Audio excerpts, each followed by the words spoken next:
One of the most common things that people are looking for is good financial advice as they go into retirement. And there are a lot of great people out there that have great opinions and understandings of what would be considered good financial retirement advice. I'm not claiming to be an expert. This is solely for entertainment purposes. I'm just expressing my opinions. So please go seek financial advice from a financial advisor if that's what you need or you think you need. However, I'm going to go through what I believe are my top 5 picks, and they're pretty simple and pretty easy, and I actually may have a bonus if I have time. I'm trying to keep these videos at 5 minutes or less if I can.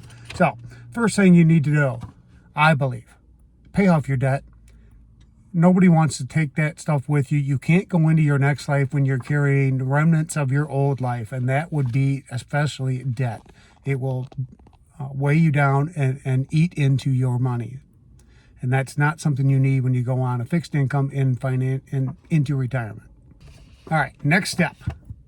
Estimate what your financial income needs are going to be. And that's based on what kind of a lifestyle you currently have, what kind of a lifestyle you want to have.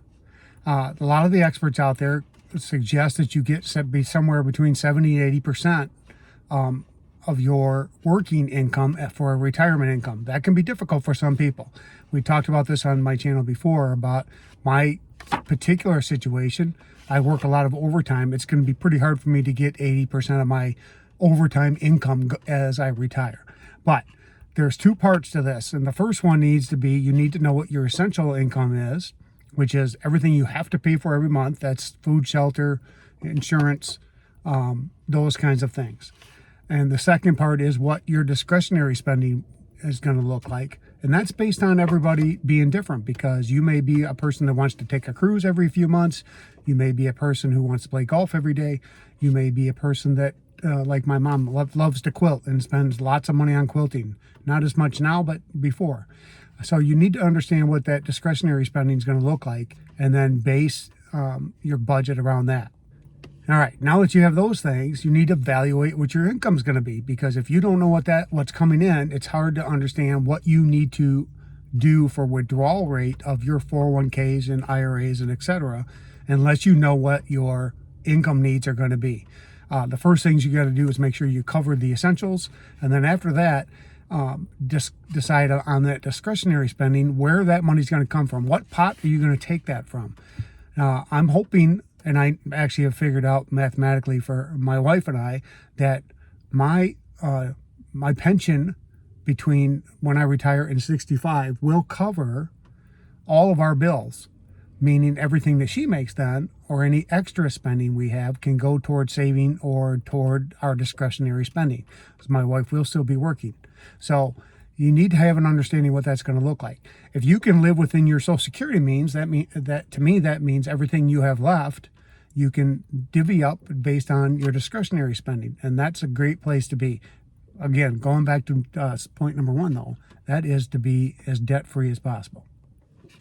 All right, so now that we have an idea what our budget is, what our income needs to look like, now you can decide, I believe, what is a good withdrawal rate for you based on how much you have, how old you are, and what the withdrawal rate is going to be based on the needs that you have. If you have your essential incomes covered with Social Security and maybe a smaller areas to work with, or with a pension like mine, then you only need to decide how much money do I want to spend, let's say, on cruises every year. How much do I have? How much do I need to take every month or every 2 months or every 6 months out of my withdrawal rates to cover my discretionary spending, doing the things that I want to do while I'm retired. And we all want to do things that we want to do while we're retired. That's the whole point. And then my final point is, now that you have all these numbers, protect your assets. Don't take more than you need. Make sure they last as long as you need them to. And that is going to be critical to your success long-term in retirement. And here's my bonus tip.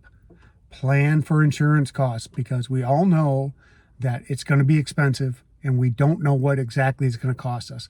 But the information on the internet says that the average 65-year-old is going to need approximately $165,000 from that point on to cover his healthcare needs. Be prepared, save for your insurance, follow these tips. Hope you like them. As always, thanks for watching. We'll see you next time.